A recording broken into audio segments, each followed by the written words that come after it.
Baik, Bismillahirrahmanirrahim. Assalamualaikum warahmatullahi wabarakatuh. Waalaikumsalam warahmatullahi wabarakatuh. Alhamdulillahirabbil alamin wassalatu wassalamu ala asrofil anbiya'i wal mursalin wa ala alihi wa sahbihi ajmain amma ba'du. Asyhadu an la ilaha illallah wa asyhadu anna Muhammadan abduhu wa rasuluh. Allahumma sholli ala Muhammad wa ala ali Muhammad. Segala puji syukur kita panjatkan kehadirat Allah Subhanahu wa taala yang telah memberikan berbagai nikmat kepada kita semua. Di antara nikmat iman, Islam, sehat walafiat sehingga malam ini kita berjumpa lagi ya. Setelah seminggu yang lalu kita juga apa sudah sama-sama mengikuti kajian dari Ustadz Sam. Selawat besar salam semoga selalu tercurah kepada junjungan kita Nabi Muhammad SAW Alaihi Wasallam beserta keluarga, para sahabat, dan semoga syafaat beliau sampai kepada kita semua yang insya Allah istiqomah pada jalan Islam ini. Alhamdulillah hari ini kita libur ya Ustadz ya. Maksudnya Ya, libur ya. libur bagi yang bekerja libur karena ada pemilu dan uh, Ustadz tetap istiqomah ya untuk terus melakukan kajian ini. Alhamdulillah dan terima kasih Ustadz terus mendampingi kami juga teman-teman semua yang terus bisa hadir istiqomah mengikuti kajian Rebuan. Dan malam ini Ustadz akan menyampaikan kajiannya terkait istiqomah dalam pembersihan jiwa, Ustadz ya. Ya. Baik, Ustadz, kami silakan uh, disampaikan kajiannya. Terima kasih. Baik, Bismillahirrahmanirrahim. Assalamualaikum warahmatullahi wabarakatuh. Waalaikumsalam warahmatullahi wabarakatuh. Alhamdulillahirabbil alamin. Asyhadu an la ilaha illallah, asyhadu anna Muhammadan abduhu wa rasuluh. Allahumma sholli ala sayyidina Muhammadin wa ala alihi wa man tabi'ahum bi ihsanin ila yaumil amma ba'du. Puji syukur kita panjatkan kehadirat Allah Subhanahu wa taala. Shalawat dan salam semoga Allah curahkan kepada suri dan kita Nabi besar Muhammad sallallahu alaihi wasallam, pada keluarga, sahabat dan pengikutnya hingga akhir zaman. Terima kasih Mas Arya yang selalu setia. Jadi kita berusaha untuk istiqomah karena inti hidup kita ini istiqomah dalam kebaikan. Jadi bukan hanya dalam semangat ya, tapi kalau semangat tidak istiqomah juga bisa jadi buyar semua gitu ya. Jadi memang istiqomah ini adalah kata yang harus kita pertahankan. Istiqomah dalam kebaikan. Dan tentunya teman-teman sudah eh, bareng-bareng kita ini mengkaji sudah hampir berapa tuh? Berapa pertemuan? Sudah 100 lebih pertemuan ya. Alhamdulillah ya. Dan jumlahnya alhamdulillah sekarang ini selalu di atas 20 lah. Ya, bisa sampai 30 alhamdulillah. Alhamdulillah. Pada malam hari ini memang topik yang kita ingin bahas tentang istiqomah eh, dalam membersihkan jiwa atau disebut dengan tazkiyatun nafsi ya. Eh, ini juga saya coba untuk mengingatkan kita semua terkait dengan proses ya, proses tadi pagi sampai siang gitu ya. Jangan sampai kemudian apa ya eh, justru kita semangat kemudian setelah kemudian proses itu dianggap sudah selesai gitu ya, sudah selesai terlepas eh, berhasil atau gagal dalam tanda petik ya. Karena eh, bagi orang yang beriman apa berbuat baik itu sampai titik terakhir, sampai akhir hayat. Dan menjaga semangat untuk memperbaiki diri dan memperbaiki umat ini harus kita pertahankan. Dan bahkan semakin tua harus semakin ditambah tuh semangatnya, ditambah konsistensinya ya, sehingga ketika ajal tiba kita dalam posisi paling puncaknya ketaatan kita kepada Allah gitu ya. Sehingga disebut dengan orang yang husnul khatimah. Sehingga apa dasar itulah kita ingin mengingatkan kembali apa yang pernah kita bahas sebelumnya. Karena kita juga sudah membahas juga tentang apa itu istiqomah, apa itu apa sabar, ikhlas dan seterusnya. Jadi saya ingin mengingatkan kembali tentang kita ya, manusia, supaya kita tidak terjebak dalam apa hanya hanya berupaya untuk memuaskan kebutuhan raga, supaya kita tidak terjebak dalam persaingan-persaingan yang hanya sementara, persaingan-persaingan yang hanya sifatnya fisik ya atau materi. Sehingga kita harus mengingatkan kembali karena kita ini adalah jiwa kita. Jadi kita adalah jiwa kita. Sedangkan raga adalah apa? Casing atau wadah sementara dari jiwa kita ketika kita masih hidup di dunia. Sementara ruh atau nyawa itu adalah yang menjadikan jiwa dan raga ini hidup. Jadi kalau kita telusuri dari diri kita ini harus paham betul ya bahwa kita ini adalah jiwa kita. Kemudian raga itu adalah wadah dari jiwa. Sementara waktu ketika ada kita jiwa kita ada di alam dunia dan kemudian itu digerakkan, dihidupkan dengan nyawa. Makanya nyawa itu adalah sirul hayat. Nah, kalau kita cerita tentang dunia, pasti kita ceritanya tentang raga, kebutuhan raga yang sifatnya sementara dan fana. Dan kita sudah pernah menyampaikan itu. Sementara kalau kita cerita tentang jiwa itu cerita tentang diri kita yang hidupnya kekal. Karena Allah Subhanahu wa taala telah menciptakan jiwa kita jauh sebelum dunia Allah ciptakan. Sebelum raga kita Allah ciptakan melalui proses ya pertumbuhan dan perkembangan melalui ayah dan ibu kita ya itu raga kita tapi jiwa jauh sebelumnya kemudian setelah ajal tiba batas hidup di dunia selesai maka jiwa akan kembali kepada penciptanya ya, ya kepada Allah kita akan kembali nah raga akan kemudian kembali juga ke asalnya yaitu ke tanah. Ya, karena raga ini tadinya dari tanah, maka kembali lagi ke tanah. Ya, jadi tanah, jadi tulang belulang, ya selesai. Nah, jiwa kita akan melanjutkan perjalanan hidupnya di alam barzah yang kemudian nanti akan masuk ke alam akhirat yang kholidina fiha, kekal selama-lamanya. Oleh karena itu, ketika kita berbicara tentang jiwa, itu harus sangat fokus karena tidak hanya sekedar untuk sementara waktu, tidak hanya sekedar untuk yang rusak, tetapi untuk yang bako, untuk yang kekal, untuk yang long term. Dan itu akan terjadi perubahan-perubahan alam dari alam ruh, kemudian alam dunia, alam barzah dan nanti alam akhirat. Sehingga fokus kita ketika kita hidup di dunia ini adalah memfokuskan bagaimana jiwa kita. Kalau kita cerita tentang jiwa, maka ada fokus yang diperintahkan oleh Allah agar kita membersihkan jiwa. Kemudian ketika kita membekali, maka fokus kita adalah membekali jiwa. Di mana membekali jiwa itu tanpa batas. Karena ketika hidup jiwa itu kholidina fiha abada, maka berarti bekalnya juga uncountable. Jadi tidak bisa dihitung. Jadi memaksimalkan ya. Beda dengan urusan raga. Urusan raga itu sementara ya, ya ila ajalin musamma sampai batas waktu ditentukan sehingga kemudian kebutuhannya pun ternyata oleh Allah telah ditetapkan karena yang mentakdirkan atau yang mengukur jumlah rizki yang kita butuhkan itu Allah dan Allah telah siapkan ketika rizki habis berarti memang hidup kita juga selesai di dunia ya.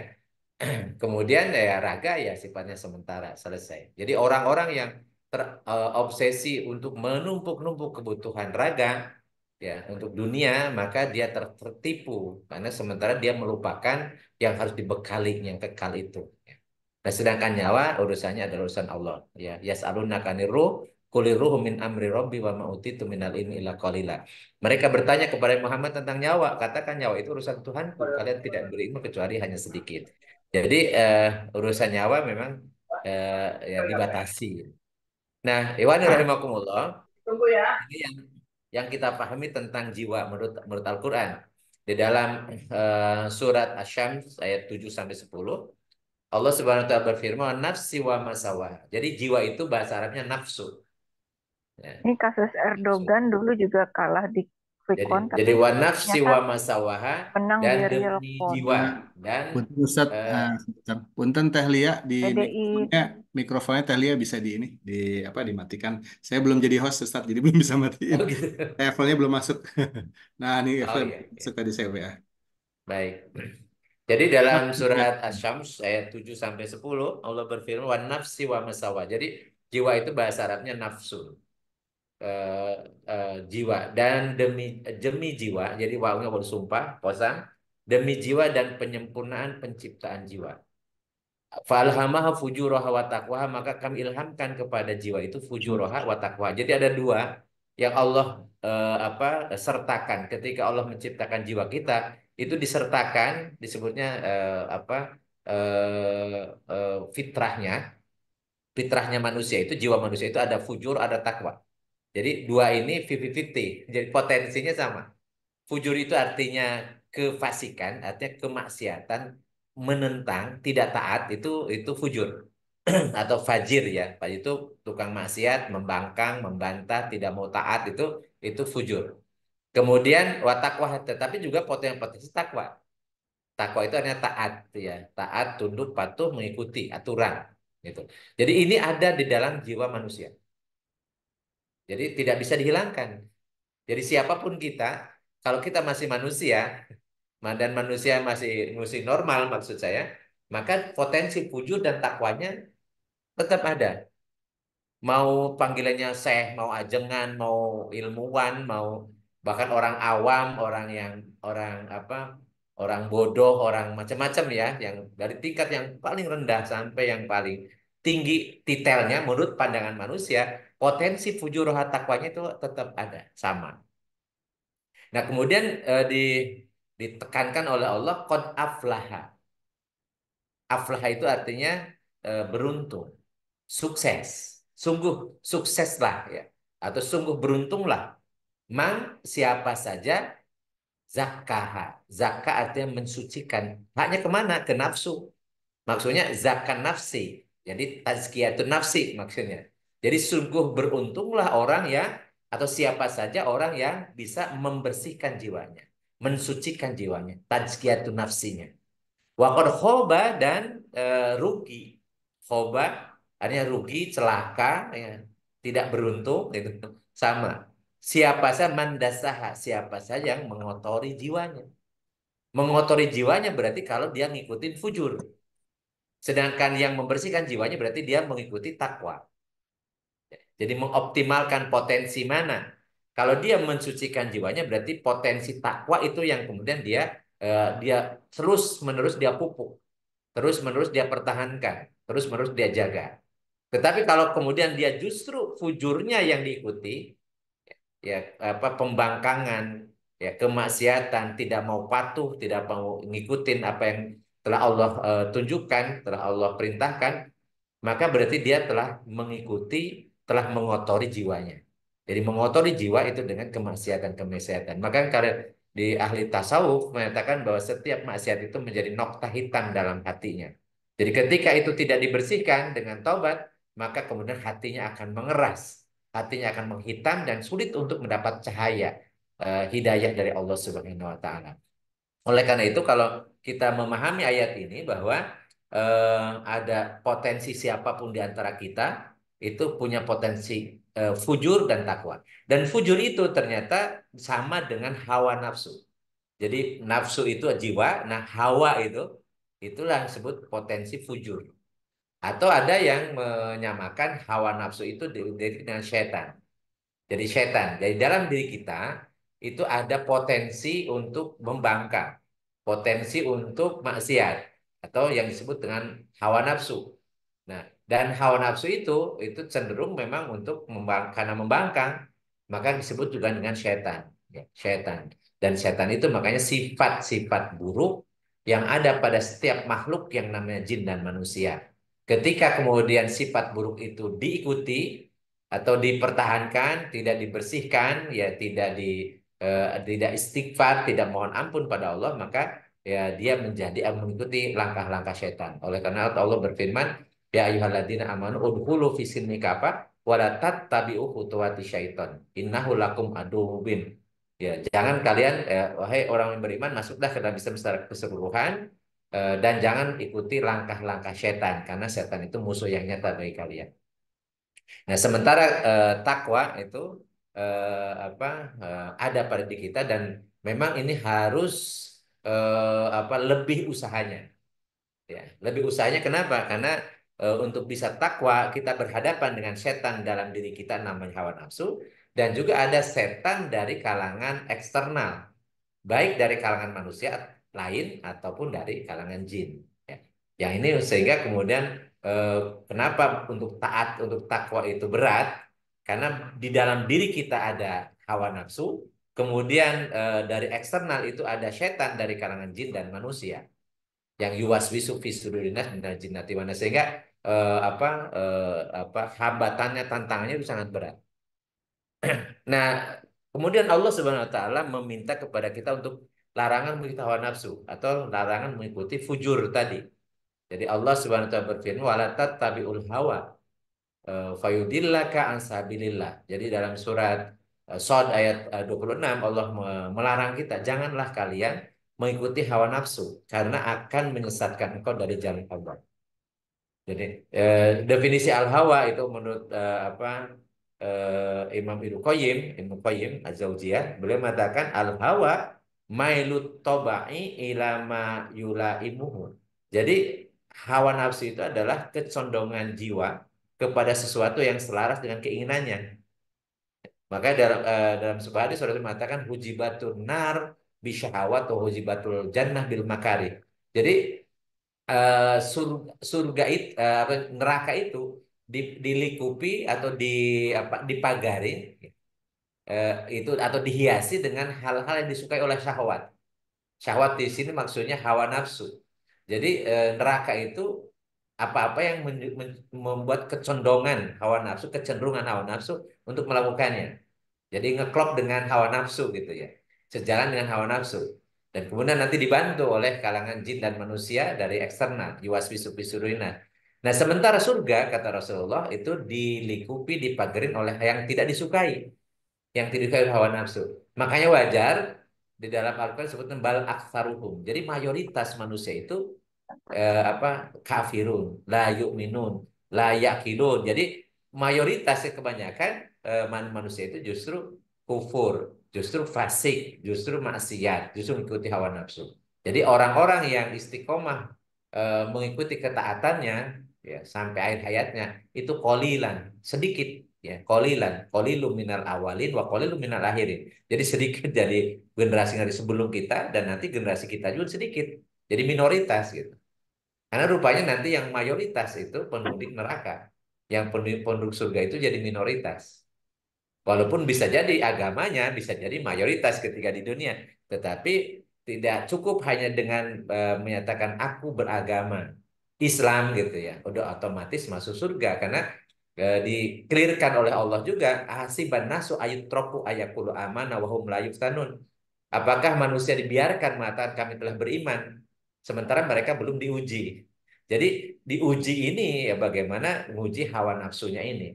Apakah hawa nafsunya itu tunduk patuh kepada yang diperintahkan oleh Allah atau tidak. Makanya Rasulullah mengatakan la yu'minu ahadukum hatta yakuna hawahu taba'an lima ji'tu bi.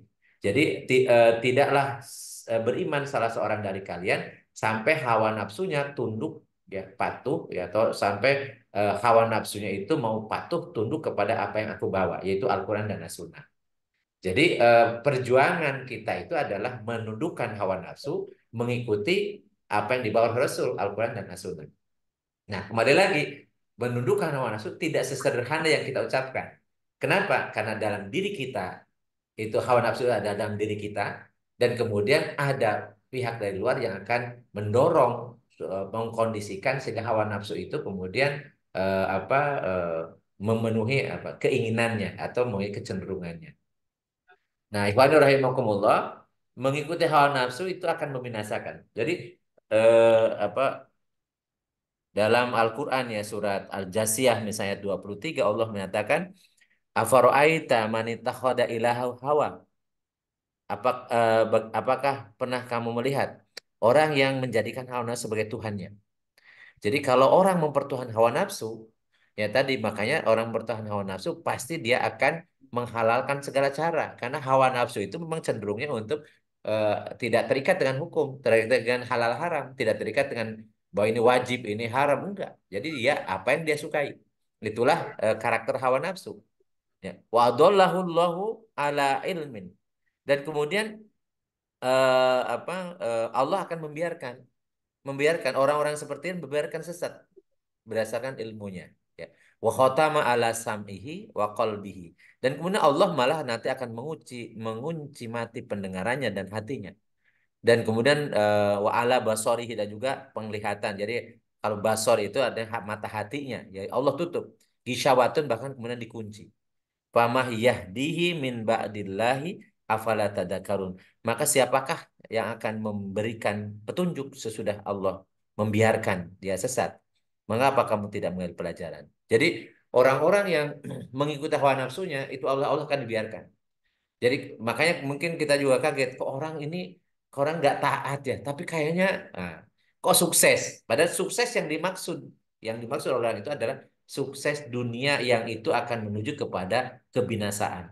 Sukses sementara yang fata morgana yang itu justru akan berujung pada penderitaan selama-lamanya, ya, penghinaan selama-lamanya, ya, kesengsaraan selama-lamanya. Dan itu bukan sukses.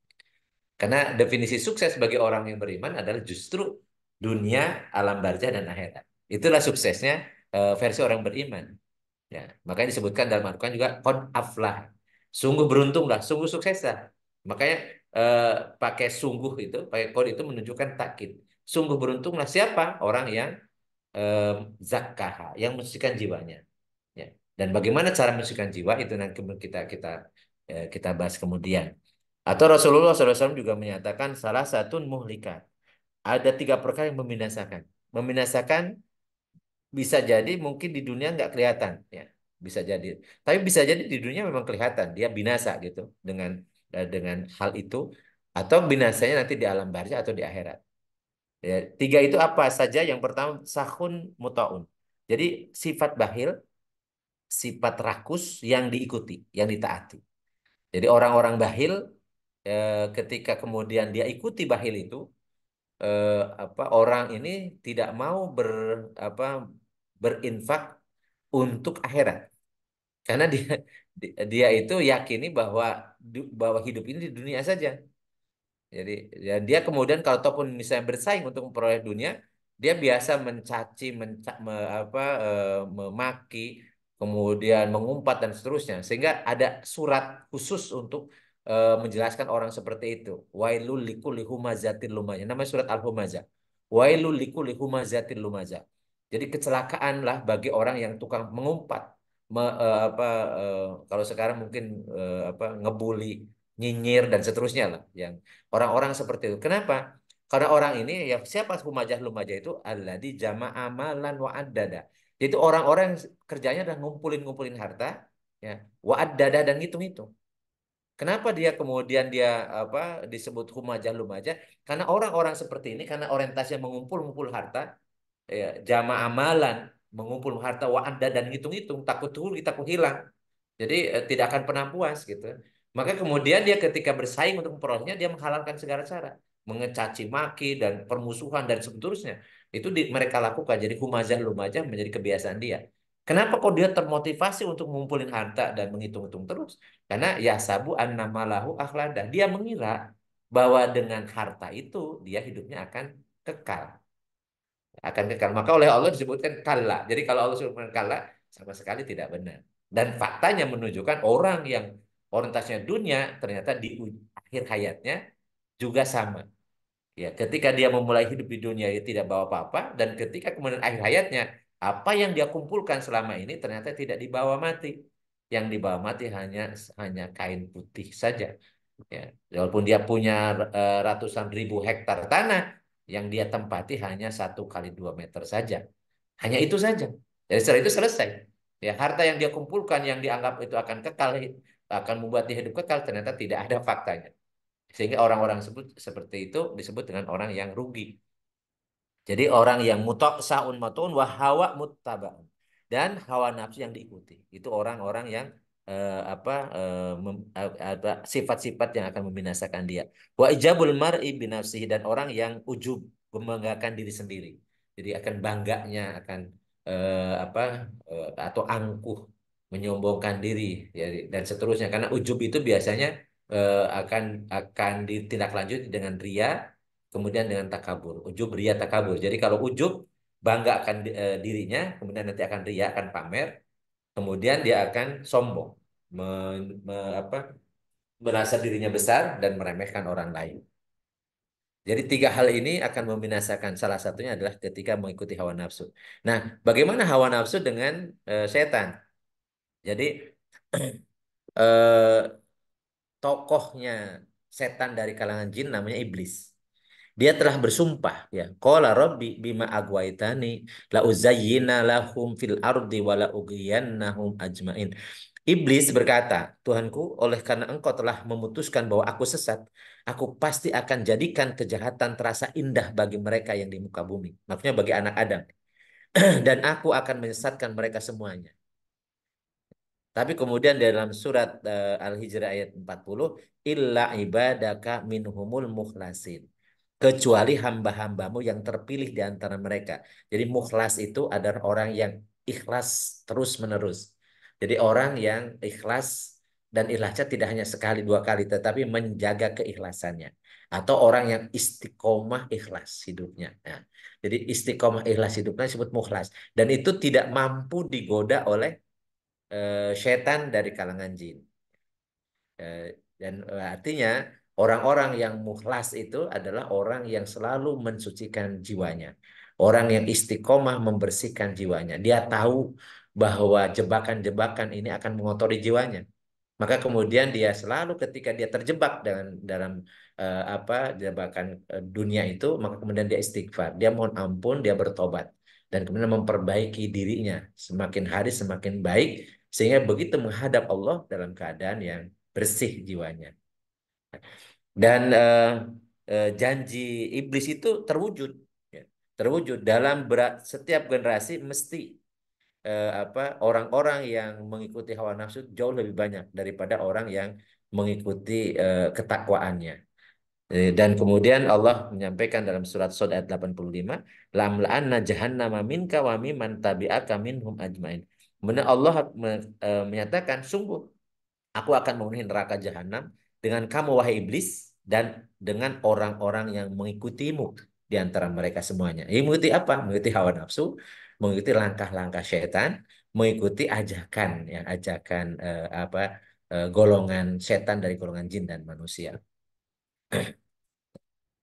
Nah, salah satu ya jebakan-jebakan itu ya atau ujian yang bagi kita ini tentang harta. Jadi eh, Rasulullah Allah Subhanahu wa taala atau Rasulullah SAW menyatakan dalam apa Sahih Bukhari, "Lau kana libni Adam wadiyan min malin labtagha salisan wa la yamla'u jawfa ibni Adam illa turab wa yatubu Allahu ala man taba."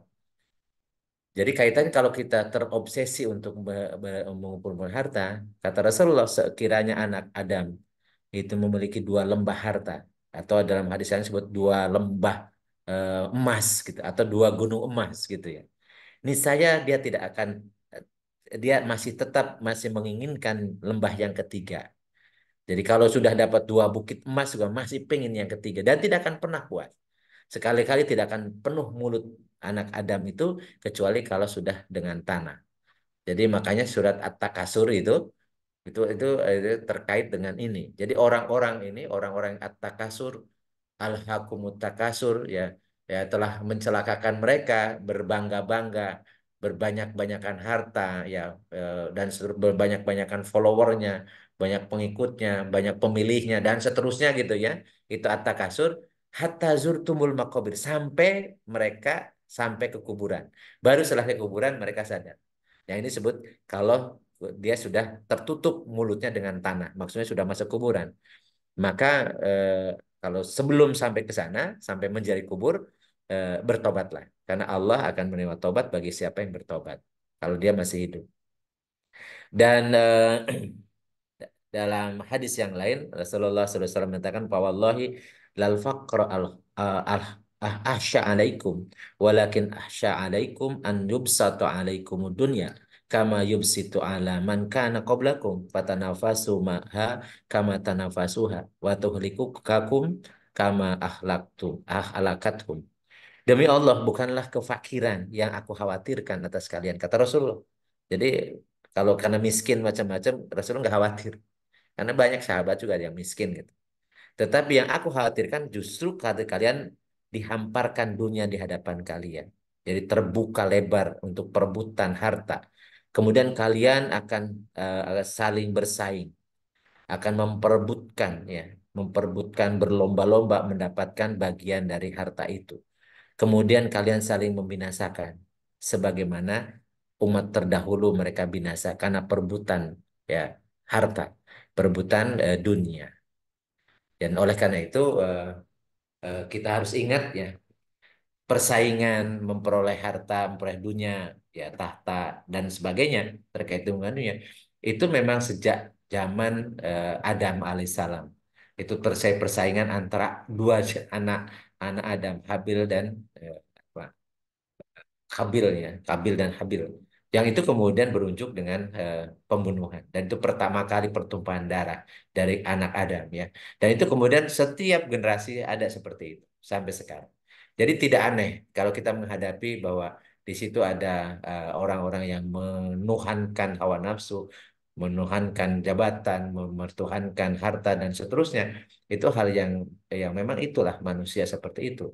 Tetapi tentunya kita tidak mau ya, tidak mau jadi bagian dari orang yang diperdaya oleh harta karena kita diberikan potensi yang itu menggunakan akal sehatnya dan dengan hati yang bersih kita mengetahui bahwa apa sih tujuan hidup kita ya. Karena ada perintahkan oleh Allah ya, kalau kita ingin sukses adalah yang mensucikan jiwa.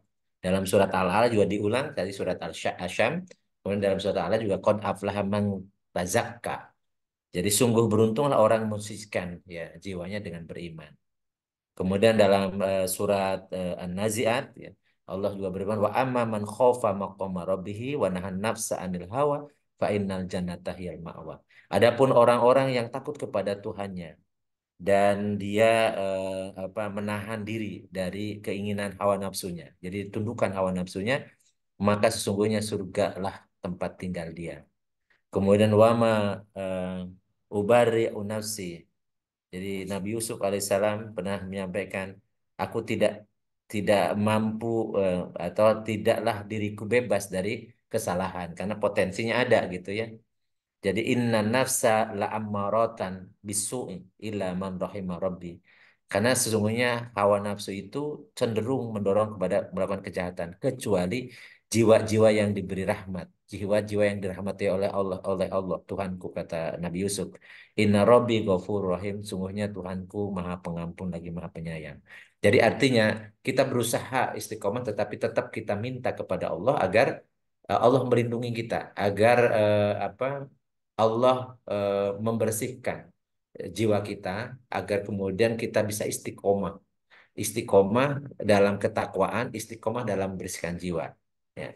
Karena sebagaimana yang Allah sampaikan dalam surat Fusilat ayat 30, innalladzina qalu rabbuna Allah tsumma istaqamu. Tatanazzalu alaihimul malaikatu alla takhafu wa la tahzanu wa absyiru bil jannati allati kuntum tu'adun. Ayat ini seringkali dimaknai apa tentang istiqomah, tetapi penjelasannya biasanya ke prakteknya gimana gitu. Jadi, Allah Subhanahu Wa Taala menegaskan orang-orang yang mengatakan Tuhan kami adalah Allah. Insya Allah kita semuanya orang-orang beriman. Kemudian iman itu harus dipelihara. Dipelihara dengan apa? Sumastaqomu, namanya istiqomah. Istiqomah itu selalu berupaya menjaga konsistensinya. Jadi konsekuen konsisten ya. Jadi sebagai konsekuensi dari dia mengatakan Tuhannya adalah Allah, dia melaksanakan perintahnya, menjauhi larangannya dan terus dijaga. Nah, orang-orang yang berusaha untuk istiqomah ini kemudian nanti akan dibantu oleh Allah dengan menurunkan malaikat. Tatanazzalu alaihim malaikat. Jadi Allah akan menurunkan malaikat dengan sigotnya ini tatanazzalu itu terus menerus. Jadi tidak hanya sekali, terus menerus Allah akan menurunkan malaikat. Sambil malaikat itu akan mengatakan Allah takhafu wa la tahzanu. Malaikat itu gaib, jiwa kita juga gaib. Jadi malaikat itu akan membisikkan kepada hati orang-orang istiqomah Allah takhafu wa la tahzanu. Jangan engkau takut, jangan engkau sedih. Jangan takut, jangan sedih. Ya. Kemudian menjelang akhir hayatnya, malaikat akan menyampaikan pesan dari Allah, wa absyiru. Allah memerintahkan kepada malaikat, memberitahukanlah kepada mereka bil jannah. dengan surga. Allati kuntum tu'adun. Jadi mana surga itu ada yang sudah disiapkan, yang sudah dijanjikan untuk mereka. Mereka siapa? Orang-orang yang istiqomah berusaha untuk membersihkan jiwanya. Karena ketika dia berusaha membersihkan jiwanya, maka Allah akan menurunkan malaikat. Malaikat itu akan terus membisikkan kepada jiwa orang-orang istiqomah itu, Allah takhafu wa la tahzanu. Jangan takut. Kenapa? Ya dunia ini ya seperti ini gitu. Jadi apa? Nggak usah khawatir. Kenapa? Allah yang telah menyiapkan semuanya. Jadi tidak ada satupun kejadian yang menimpa kita kecuali Allah menghendakinya. Kalau Allah tidak menghendaki, tidak akan terjadi. Sehingga kemudian dia tidak akan merasa khawatir, takut. Ya, jadi apa? Maka saya katakan tadi kalau kaitan dengan dunia nggak usah serius-serius amat, karena Allah telah menetapkan tidak akan mungkin terjadi, ya, kalau Allah tidak menghendaki. Terlepas benar salah itu pilihan kita. Kalau kita misalnya memilih yang benar, pasti Allah akan membantu sehingga yang benar itu akan tertunaikan. Demikian pula kalau kita memilih yang salah atau yang bermaksiat, yang menentang hukum Allah, ya Allah akan memenuhi apa yang dia lakukan sebagai pilihan. Itulah konsekuensi kenapa di dalam jiwa manusia itu ada fujur wa taqwa. Dan itu tergantung pilihannya. Dan dalam ayat yang lain surat surat Al-Balad misalnya Al-Matan wahadanahun najdain. Kamu tunjukkan dua jalan. Jalan benar, jalan salah. Ya. Ini jalan ke surga, ini jalan ke neraka. Jadi potensinya ada. Jadi dalam diri kita potensinya ada, fujur wa taqwa, kemudian petunjuknya ada jalan yang benar dan salah juga ditunjukkan, dan tinggal pilihan kita. Ketika kita memilih istiqomah dalam ketakwaan, Allah akan bantu. Allah akan turunkan malaikat, kemudian malaikat itu selalu menenteramkan jiwa orang-orang istiqomah. Tidak khawatir hidupnya, dan juga tidak sedih. Tidak sedih. Dan kalau tidak khawatir, tidak takut, tidak sedih, itulah orang orang hidupnya bahagia. Karena orang yang tidak bahagia itu pasti kalau tidak khawatir, takut, dia juga sedih. Ya, kalau dua kata itu khawatir atau takut dengan sedih itu disatukan, dia adalah orang yang tidak hidup bahagia. Hidupnya akan nggak mungkin bahagia. Karena kebahagiaan itu adalah munculnya rasa tenang, ya, tenang dan apa ya senang. Kan lawan dari sedih adalah senang. Ya. Jadi orang-orang yang istiqomah membersihkan jiwanya pasti hidupnya bahagia. Karena tidak mungkin dia akan merasa khawatir dan juga tidak merasa kecewa, tidak merasa sedih. Karena Allah membantu dengan malaikat yang membersamainya terus dan membisikkan itu. Terlebih lagi kemudian diberikan harapan, yaitu dengan surga yang telah disiapkan. Bagaimana penjelasan istiqomah? Ya intinya adalah terus-menerus niat yang jujur, jadi hati misalnya. Istiqomah dengan jiwa senantiasa melaksanakan ibadah dan ketaatan secara terus-menerus. Jadi termasuk kita ngaji malam Kamis ini ya hebatnya kalau kita istiqomah. Kalau cuma ngajinya ya biasa-biasa aja karena orang bisa bisa pengajian. Ya apapun siapapun bisa ngaji. Tetapi ngaji yang istiqomah itu yang luar biasa. Makanya Rasulullah SAW mengatakan ahabul amali indallahi adwamuha wa in kilan. Yang paling disukai oleh Allah dari apa perbuatan hamba itu adalah yang adwam, yang dawam, yang kontinu, yang terus-menerus atau yang istiqomah walaupun sedikit, walaupun sedikit. Jadi makanya hebat itu adalah ketika kita berbuat baik, istiqomah. Sampai kapan? Ya sampai akhir hayat. Jadi yang menghentikan kita dari berbuat baik itu kalau ajal tiba. Kalau belum ajal tiba, ya kita masih punya umur, kita masih punya kesehatan, kita masih punya kemampuan, maka yang kebaikan yang pernah kita lakukan, teruskan, lanjutkan, dan jaga. Karena disitulah kebahagiaan hidup. Kenapa? Karena Allah akan menurunkan malaikat yang selalu melindungi dia, yang selalu membersamai dia, yang selalu membisikkan kepada hatinya, Allah takhaf wa la tahzanu, dan diberikan kabar gembira dengan surga yang telah disediakan untuk mereka huni, ya, yang khalidina fiha abada. Nah, terkait dengan ini, caranya gimana ya supaya tadi qad aflaha man zakaha, sangat beruntunglah orang yang mensucikan jiwanya, atau orang mensucikan jiwanya itu orang yang mukminun yang mengatakan Tuhan kami adalah Allah, beriman dia, kemudian istiqomah. Istiqomah terus memsucikan jiwanya, maka kemudian disebutkan dalam surat Al-Mu'minun ayat 1 sampai 11. Yang pertama adalah alainahum fi sholatim khosyi'un. Nah, ini kita sudah bahas 2 minggu yang lalu tentang sholat. Ya. Jadi sholat itu adalah sarana untuk mensucikan jiwa. Tetapi ingat, jiwanya itu harus, sholat khusyuk itu adalah sholat dengan jiwa. Makanya sholat itu ya disebut khusyuk kalau jiwanya sholat. Karena terkadang kita raga kita sholat, jiwanya nggak ikut sholat. Karena sibuk ngurusin dunia biasanya. Jadi hambatan pertama untuk bisa khusyuk itu biasanya pikiran tentang dunia. Apalagi habis milih ternyata di quick count-nya ternyata kok satu putaran kok bedanya jauh banget gitu ya. Sementara di TPS-nya ternyata dominannya yang dia pilih gitu. Jauh misalnya. Ya. Eh, jadi bisa jadi kemudian sholat pun terpikirnya tadi, waduh gitu ya. Jadi ini hati-hati, jangan sampai urusan dunia yang bukan apa itu bukan urusan kita langsung ya, urusan orang-orang sedang bersaing, tapi kemudian mengakibatkan kita sholat tidak khusyuk. Jadi jiwa kita kemana sampai kemudian rokaat ini rokaat ketiga atau keempat bingung gitu. Ya, kenapa? Karena tadi jiwanya ikut sholat. Jadi orang yang dijamin sukses dunia akhirat adalah orang yang pertama, orang yang sholatnya khusyuk. Sholatnya khusyuk artinya jiwa raganya sholat, bukan hanya raganya doang. Dan kemudian dia menjiwai, memahami, menyadari apapun yang dia ucapkan, apapun yang dia gerakkan ketika dia sholat. Maka akan terpancar ya pengaruh dari sholat itu dalam kehidupan keseharian. Orang-orang yang sholatnya khusyuk, hidupnya juga akan tenang, ya, dia akan diliputi kebahagiaan dan optimis hidup ke depannya hidupnya lebih baik. Karena ada harapan dengan surga yang kholidina fi abad. Kemudian apalagi siapa lagi orang yang kemudian cara seperti apa kita untuk bisa membersihkan jiwa kita? Waladinahum anil lagwi mu'ridun. Jadi orang yang dari hal-hal yang lagu itu yang sia-sia, yang tidak berfaedah atau yang disebut yang bermaksiat ya. Mu'ridun dia enggak mau. Dia menolak. Dia tidak mau ikut-ikutan ya. Tidak mau ikut-ikutan untuk berbuat yang tidak ada faedahnya, tidak ada manfaatnya, apalagi kemudian berujung kepada kemaksiatan dan murka Allah. Jadi dia anil lagwi itu mu'ridun.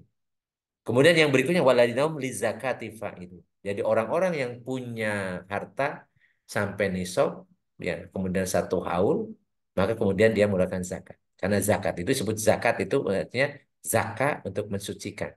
Jadi mensucikan apa? Mensucikan harta yang kita miliki. Jadi tazkiyatun nafsi itu dengan sholat ya. Kemudian dengan menghindari hal-hal yang akan mengotori jiwa, yang lagwi, dan kemudian untuk membersihkan hartanya kita dengan mengurangkan zakat. Kemudian membersihkan dari farji, farji. Jadi karena farji itu bisa jadi menjadi salah satu selain butun ya perut itu juga di bawah perut. Ya, jadi farji itu juga sumber nanti kemaksiatan. Walidinahum li furujihim hafidun. Jadi orang-orang yang farjinya itu dia jaga betul illa ala azwajihim kecuali disalurkan kepada istri-istrinya atau malaikat aimanum atau hamba sahaya wanita yang dimilikinya. Tapi sekarang nggak ada ini. Malaikat aimanuhum nggak punya ya, nggak ada. Karena pembantu bukan malaikat aimanuhum, bukan. Jadi hamba sahaya maksudnya. Fainam gharu malumin. Jadi itu tidak menjadi masalah, tidak tercela ya. Faman ibtaqa wara adzalika faulaika humul adun. Sedangkan orang yang mencari tidak menjaga farjinya dan dia kemudian memenuhi syahwatnya kepada selain istri, ya, maka itu perbuatan yang adu, yang melampaui batas. Kemudian yang berikutnya adalah yang mensucikan jiwa dan waladina hum li amanatihim wa ahdihim raun. Jadi orang-orang yang selalu menjaga amanahnya, menjaga janjinya. Jadi amanah itu semua yang kita miliki adalah amanah. Anak kita amanah, harta kita amanah, jabatan kita amanah semuanya. Dan janji kita. Dan kita ketika sholat kita berjanji. Inna sholati wa nusuki wa mahyaya wa mamati lillahi rabbil alamin. Kita berjanji. Kita selalu berjanji. Sehingga kemudian janji itu kita penuhi. Jadi orang-orang yang memenuhi janjinya, memenuhi amanahnya, itu adalah orang yang sedang mensucikan jiwanya. Waladnam ala sholawatim yuhafidun. Kemudian di dalam ayat ini, di atas itu sholatnya khusyuk, di bawah sholatnya hafid. Jadi maksudnya dijaga. Jadi dijaga itu artinya dia istiqomah sholatnya. Jadi sholatnya khusyuk dan istiqomah. Terus ya, terus menerus dia memperbaiki sholatnya. Jadi diawali dan diakhiri dengan kata-kata sholat. Sholat pertama khusyuk, yang kedua kemudian hafid. Dia menjaga istiqomah ya sholatnya. Ulaika humul warisun alladzina yarisunal firdaus hum fiha khalidun. Mereka itu adalah pewaris, yaitu pewaris surga firdaus. Mereka kekal di dalamnya. Mereka hidup kekal di dalamnya. Itulah orang-orang yang mensucikan jiwa, qad aflaha man zakkaha, beruntunglah, sukseslah orang yang mensucikan jiwanya yaitu dengan cara yang sebagaimana Allah sampaikan dalam surat Al-Mu'minun ayat 1 sampai 11.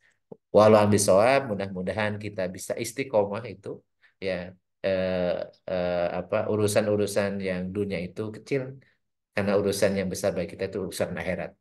Karena urusan dunia itu tinggal menghitung jari saja berapa tahun lagi umur kita, ya. Sedangkan urusan akhirat, urusan jiwa kita itu yang kekal selama-lamanya. Ada di hadapan kita itu perjalanan hidup panjang dalam barja dalam akhirat. Itu yang harus kita seriusi. Kita bekali diri kita dan kita mohon kepada Allah agar mengampuni dosa-dosa kita sehingga tidak jadi beban kita.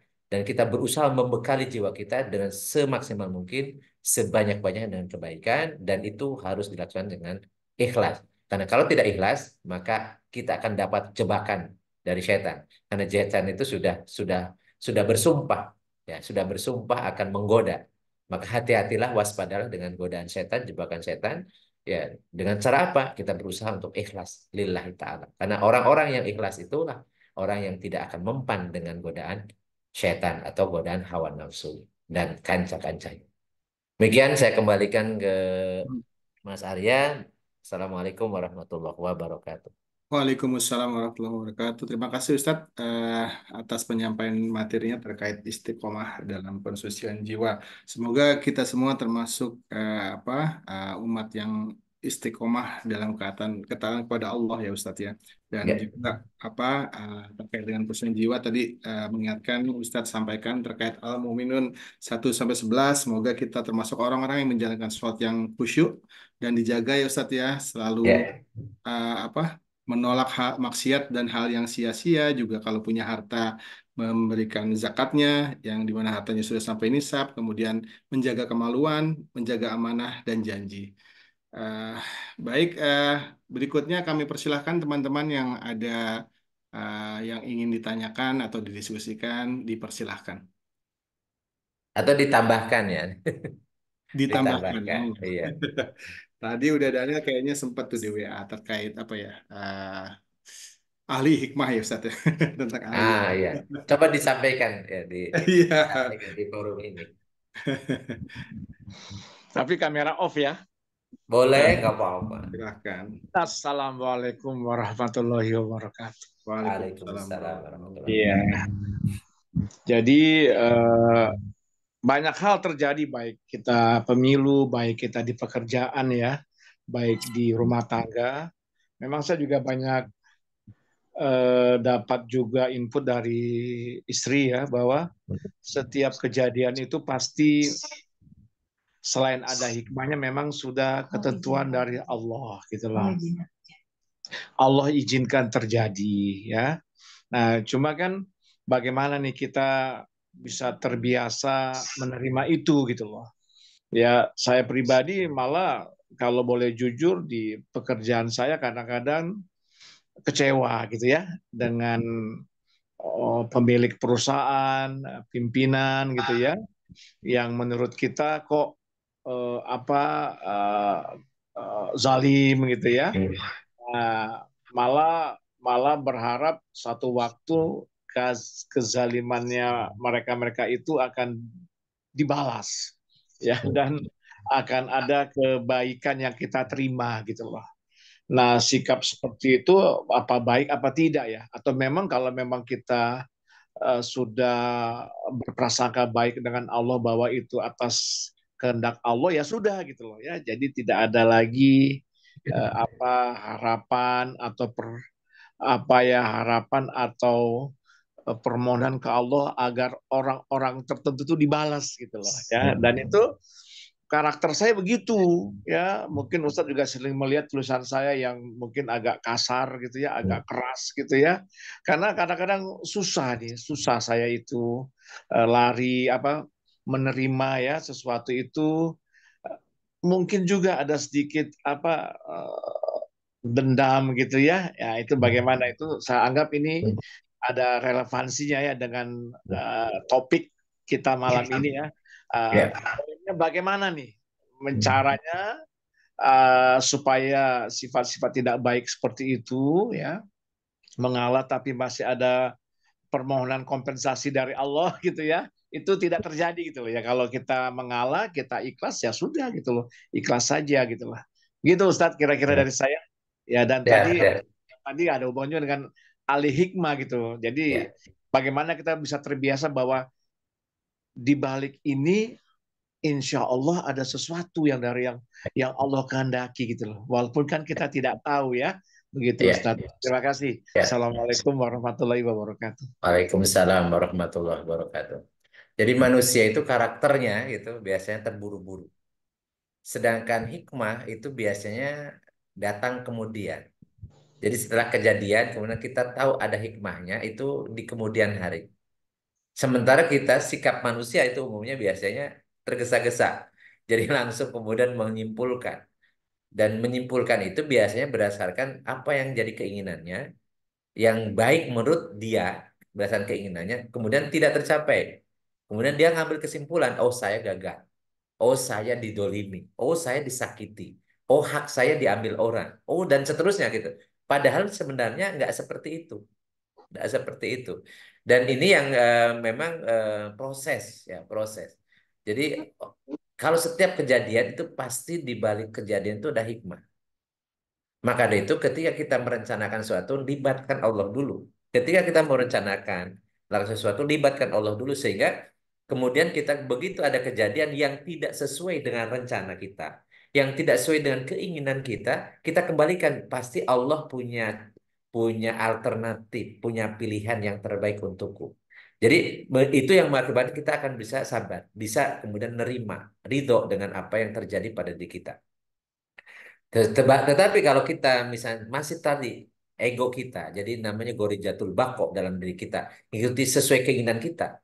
Kemudian bahkan menyimpulkan bahwa kok saya sudah berusaha keras, kok saya sudah berjuang, kenapa kok jadi gagal?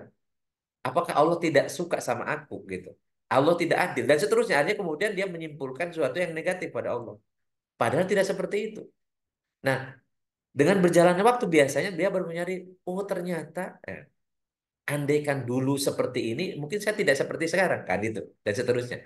Dan ini yang memang itu harus dilatih dalam proses perjalanan hidup yang jelas. Hidup ini adalah ujian. Allah Subhanahu wa taala menyatakan alladzi khalaqal mauta wal hayata liyabluwakum. Liyabluwakum ayyukum ahsanu amala. Jadi Allah menciptakan kehidupan dan kematian itu ada lamnya tuh lam li ta'lil namanya tujuan agar supaya liyabluwakum agar Allah menguji kalian. Ya. Ayukum ahsanu amal. Siapa yang di antara kalian yang paling baik amalnya?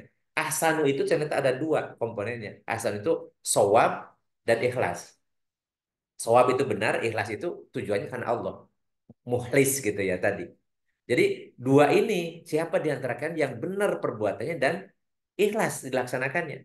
Dan itu setiap saat karena dalam hidup kan hidup liyabluwakum khalaqal mauta wal haya dari selama hidup. Jadi kita ini sebenarnya eh, eh, disadari atau tidak sadari kita ini diuji. Cuman ujiannya itu kan ada yang menurut kita ini memang betul ujian karena sesuatu yang buruk dalam pandangan manusia, sesuatu yang apa ndak leluasa, ndak sukses dan sebagainya lah. Pokoknya serba kekurangan macam-macam menurut versi manusia. Nah, ada juga ujian yang itu ngepas dengan keinginan.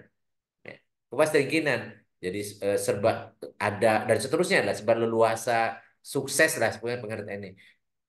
Biasanya orang jauh lebih bisa lulus ujian kalau ditimpa dengan ujian yang tidak mengenakan, yang yang tidak baik menurut pandangan manusia, yang tidak sesuai dengan keinginan. Itu itu lebih banyak orang yang lulus. Tetapi justru kalau ujiannya dengan sesuatu yang enak, yang leluasa, kaya, punya jabatan, punya kekuasaan, punya macam-macam, itu banyak yang gagal. Bahkan sedikit yang lolos. Sedikit yang lolos. Nah, kita refleksikan dalam diri kita, sebenarnya kita ini ujiannya seperti apa? Yang jelas kita yakini inna ma'al usri yusra. Itu apa sunatullahnya. Kalau kita pernah diberikan kesulitan, pasti nanti ada kemudahan. Begitu yang kita melaksanakan kemudahan, nanti ada kesulitan. Dan itulah hidup dinamis gitu ya. Dan itu kita formatkan, itu semua ujian. Dan kita tidak boleh hanya lulus ketika diuji dengan yang negatif, tetapi mestinya kita juga lulus ketika diuji dengan yang positif. Ya. Dan itu semuanya kalau kita menyadari bahwa apapun yang terjadi pada diri kita itu atas kehendak Allah. Kita suruh ikhtiar sesuai kemampuan kita, ya. Tetapi yang menentukan Allah. Dan ketika kita di format dalam benak kita seperti itu, insya Allah kita tidak akan menjadi orang yang apa ya, tergesa-gesa atau emosional atau mudah sekali menjustifikasi, mudah sekali menyimpulkan, kemudian mengambil sikap. Padahal di balik itu ada hikmah yang jauh lebih baik. Dan kalau kita renungkan perjalanan hidup kita, ya rata-rata ini sudah 50, di atas 50 ya, selama 50 tahun, sebenarnya banyak kejadian-kejadian itu yang dulu kita merasa itu ketidaksuksesan, merasa itu dulu kegagalan, merasa itu dulu apa yang tidak sesuai dengan yang kita inginkan, ya. Tetapi kemudian di kemudian hari ternyata kita dia mengatakan syukur, alhamdulillah ternyata, gitu. Ternyata itu adalah kunci sukses saya, ya. Kunci kebahagiaan saya itu di situ. Dan itulah orang-orang yang mencari hikmah. Jadi orang yang sedang mencari hikmah, ya. Dan hikmah itu datang kemudian. Dan itu biasanya butuh waktu, ya. Bagaimana kita bersabar dan kita selalu husnudzon kepada Allah. Jadi setiap kejadian yang menimpa diri kita, kita siapkan untuk seluruh berprasangka baik sama Allah. Insya Allah dia akan sukses. Jadi kalau selama ini eh, suka tadi mudah emosi, mudah tergesa-gesa, itu bisa jadi karena memang kita ini belum belum bisa mengambil hikmah. Jadi eh, padahal hikmah itu berulang-ulang Allah perlihatkan pada diri kita, tetapi kita tidak ngambil pelajaran, tidak pernah ngambil pelajaran. Maka sudah wajarnya lah, waktunya kita ini sudah usia di atas 50 ya. Karena kalau usia rata-rata umat Muhammad kan baina sitin wa sab'ina. Jadi antara 60 70. Artinya kita ini udah mendekati akhirnya.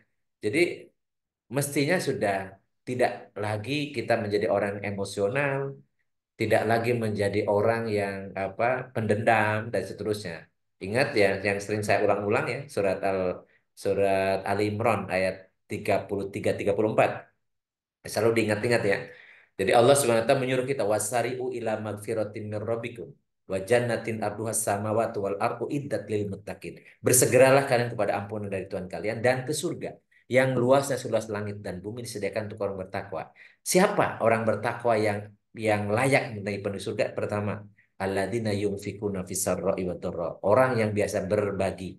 Orang yang biasa berbagi dalam keadaan lapang ataupun sempit. Jadi dia peduli dengan orang lain. Dia inginnya memberi. Dia inginnya berbagi. Bukan inginnya mengambil. Bukan inginnya kemudian menzolimi. Enggak. Dia justru inginnya memberi manfaat. Itu alladzina yunfikuna fis-sarra'i wad dharra. Wal qadiminal ghaido. Orang yang bisa menahan marah. Menahan marah. Jadi sudah tidak waktunya lagi. Kalau kita sudah ingin menjadi penghuni surga, maka ini urutan ini harus dilakukan.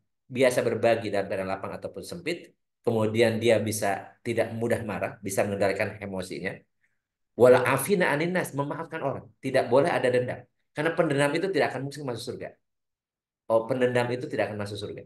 Jadi orang-orang yang akan masuk surga itu yang afina aninas, memaafkan orang lain. Wallahu yuhibbul muhsinin, dan Allah menyukai orang-orang berbuat baik. Orang berbuat muhsin itu adalah berbuat baik untuk orang lain. Kalau berbuat sendiri namanya hasan, orang baik. Tapi orang berbuat baik pasti dia memberikan kebaikan kepada orang lain. Ya. Dan orang yang kalau berlanjut berbuat salah, berbuat dolim, maksiat, fa idza fa'alu fahisyatan aw dzalamu anfusahum dzakarallah. Kemudian dia ingat kepada Allah dan kemudian dia bertobat pada Allah. Jadi intinya, jadi kalau menghadapi berbagai ini sudah kita yakin ini atas kehendak Allah. Yang jelas kita berbuatnya benar, berbuat kita shawab, kita melakukan sesuatu yang benar, dan kita berusaha untuk ikhlas. Tapi kemudian hasilnya tidak seperti yang kita inginkan, pasti Allah yang telah memilihkan hasil yang terbaik untuk kita dunia akhirat, gitu. Dan itu akan mengakibatkan kita selalu tenang. Jadi tidak khawatir dan juga tidak akan sedih. Ya, tidak sedih karena pasti ada imbalan, ada balasan yang Allah yang jauh lebih baik dan itu lebih abadi. Ya, yaitu dengan surga dari Allah Subhanahu wa taala. Dan saya nyampaikan ini karena kita semua sedang belajar. Jadi ingat ya kata kuncinya tadi, siapapun kita, apapun setinggi apapun ilmu kita, ya, sehebat apapun sebutannya, ya, tetapi potensinya sama, fujurah wa taqwahnya ada. Selama belum akhir hayat ya, peluangnya bisa bisa fujur, bisa takwa, bisa fujur, bisa takwa. Maka jangan jangan juga kita kalau misalnya mencintai seseorang jangan berlebih-lebihan. Kalau mengagumi seseorang juga jangan berlebih-lebihan. Demikian pula kalau membenci. Karena peluang fujur dan takwa itu pada semua manusia yang masih hidup itu masih 50-50, masih sangat memungkinkan. Sehingga kita pada posisi wajar-wajar saja, biasa-biasa saja. Demikian kurang lebih tambahannya sebenarnya karena udah Daniel sudah nyampaikan ya. Jadi sedang belajar jadi ahli hikmah. Ya semuanya kita belajar ahli hikmah. Termasuk istiqomah pengajian malam malam Kamis. Ini ada proses pembelajaran jadi ahli hikmah. Iya kan? Karena istiqomah itulah yang luar biasa sebenarnya kan. Ya. Baik. Betul Ustadz. Jazakallahu khairan. Ya, kali hikmah ditambah sabar, Allah, Masya Allah. Alhamdulillah. Itu masih kita cari-cari terus tuh. Iya, iya. Ya hasil quick count tidak sesuai dengan keinginan juga ya la takhafu wa la tahzan. Jangan bersedih La hati. takhafu wa la tahzanu. Ya, tim hukum sedang berjalan ya, tenang aja. Masih. Jadi Tetap kalau senyum, tetap senyum, tetap senyum. masih ada ujungnya tim hukum berjalan. Jadi ikhtiar itu wajib Ustadz ya, tapi Iya, itu tidak wajib. ikhtiar itu benar dan ikhlas ya. Ingat, ikhtiar kita harus Ya, benar hasil dan baik ikhlas. tidak wajib, itu diserahkan pada Iya. Allah ya Ustadz ya. Hasil itu kumacek Urusan Allah gitu. Iya, Kumacek Gusti Allah iya. gitu ya. Baik, makasih Ustadz. Makasih sudah Daniel. Sudah 23 yang bergabung di Zoom ini. Monggo Teman-teman kalau mau dipersilakan nambahin, ada yang ya, nambahin. ini ya. Ustadz sebelum yang lain izin Ustadz Boleh. ada bahasan di awal tentang jiwa, raga dan nyawa Ustadz ya tadi kan. Hmm. Jadi yang peman saya berarti apa yang kita lakukan bentuk fisik gitu ya, apakah itu perlakuan terhadap orang lain, kemudian maksiat segala macam itu didrive oleh jiwa Ustadz ya, oleh jiwa. Betul. Nah, kan di sisi lain ada juga yang katanya kita tuh ada segumpal darah di mana Hmm. daging ya, apabila itu Ya. baik maka akan baik gitu. Nah itu apakah mirip-mirip antara jiwa atau hati itu Ustadz ya? Jadi gini, Rasulullah SAW ketika menggambarkan sesuatu kepada para sahabat, itu sesuatu yang bisa dijangkau oleh akal. Sesuatu yang dijangkau oleh akal itu biasanya sesuatu yang bisa di indera Iya. atau berupa fisik, ya. Dan perumpamaan-perumpamaan dalam Al-Quran pun seperti itu. Misalnya tentang keindahan surga, itu digambarkan dengan sesuatu yang bisa digambarkan sebuah keindahan. Sungai ya Ya, Ustadz ya. tajri min tahtil anhar gitu. Karena kalau tidak disampaikan ini kan gaib semua ya, gaib semua. Iya. Kalau tidak dimunculkan dalam suatu ini sulit orang kemudian untuk bisa menangkap pesannya Hmm. gitu ya. Ya sama dengan misalnya tentang kolbu. Kolbu itu sebenarnya tidak identik dengan Oh, yang dimaksud segumpal daging itu hmm. liver gitu ya. Karena Iya. faktanya orang sakit hati itu berbeda dengan orang punya penyakit liver, ya Hmm. kan? Orang livernya sehat tapi sakit hati karena jagoannya kalah sakit hati, gitu kan? Baperan, baperan. Baper kan gitu.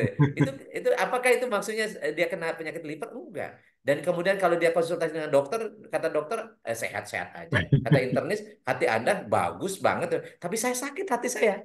Nah, itu apa? Apakah segumpal daging yang dimaksud oleh Rasulullah? Enggak. Jadi ini atau misalnya apa yang ada dalam dada. Sebenarnya apakah kalbu kita di dada? Walau alam juga. Karena jiwa kita itu kan gaib. Jiwa kita itu gaib. Jiwa kita itu terdiri dari akal dan kolbu. Akal dan kolbu. Akal itu untuk bisa berpikir, fungsi kesadaran, sedangkan kolbu itu fungsi perasaan. Dan Hmm. itu kita bisa sangat mudah membedakannya ketika kita tidur. Raga kita sehat, nyawanya ada, tapi tidak punya kesadaran, Hmm. tidak punya perasaan, gitu. Kenapa? Karena jiwanya keluar. Jiwanya Oh, keluar. keluar ya. Begitu jiwanya masuk lagi, bangun kita, sadar lagi, bisa mikir, bisa punya perasaan. Kan gitu ya. Nyawanya, Makanya banyak Ustadz, nyawanya nggak di, ny- ya? Nyawa. nyawa, nyawa kan masih ada tuh. Masih ada ya? Makanya Bukannya. makanya beda nyawa dengan jiwa. Kalau nyawa itu kan kita lagi tidur, nyawanya kan ada. Masih bernyawa ya? Raganya sehat, nyawanya ada. Gitu kan? Tapi jiwanya nggak ada. Duanya yang nggak ada ya. Nah, begitu kemudian kita bangun, jiwanya masuk lagi. Nah, mati itu mati ya. Mati itu ketika jiwanya keluar dari raga dan nyawanya dicabut dari raga. Itu mati. Makanya kenapa kalau kita mau tidur, kita doanya Bismika Allahumma ahya wa bismika amut. Dengan menyebut namamu ya Allah, aku telah hidup. Dan menyebut namamu ya Allah, aku akan mati. Jadi tidur itu mati, yaitu jiwa kita keluar dari raga gitu. Nah, begitu bangun lagi, kita doa alhamdulillahilladzi ahyana ba'da ma'amatana wa ilaihin nusur. Masya Ya, segala puji bagimu ya Allah yang telah menghidupkan kembali kami sesudah kami mati. Dan kepadamu akan dikembalikan. Siapa? Jiwa kita akan kembalikan. Maka dari itu, orang yang mau orientasinya dunia, dia zolim kepada jiwanya. Kenapa? Karena yang akan menanggung nanti akibat ulah raganya itu jiwanya. Makanya Nabi Adam alaihissalam ketika diturunkan ke bumi, beliau kemudian membaca doa. Doanya adalah Robbana zolamna anfusana. Ya Tuhan kami telah menzolimi jiwa-jiwa kami. Angfus itu jama dan nafsun. Ya Allah, ya Tuhan kami telah menzolimi jiwa-jiwa kami. Kalau Engkau tidak mengampuni kami, Fa ilam tagfir lana lanakunanna minal khasirin. Niscaya kami menjadi orang rugi. Maksudnya apa? Jiwa kami yang rugi. Karena kemaksiatan kezaliman itu urusan raga, urusan dunia, kenapa akibatnya yang bertanggung jawab nanti jiwa kita. Demikian pula tentang sholat, kewajiban sholat.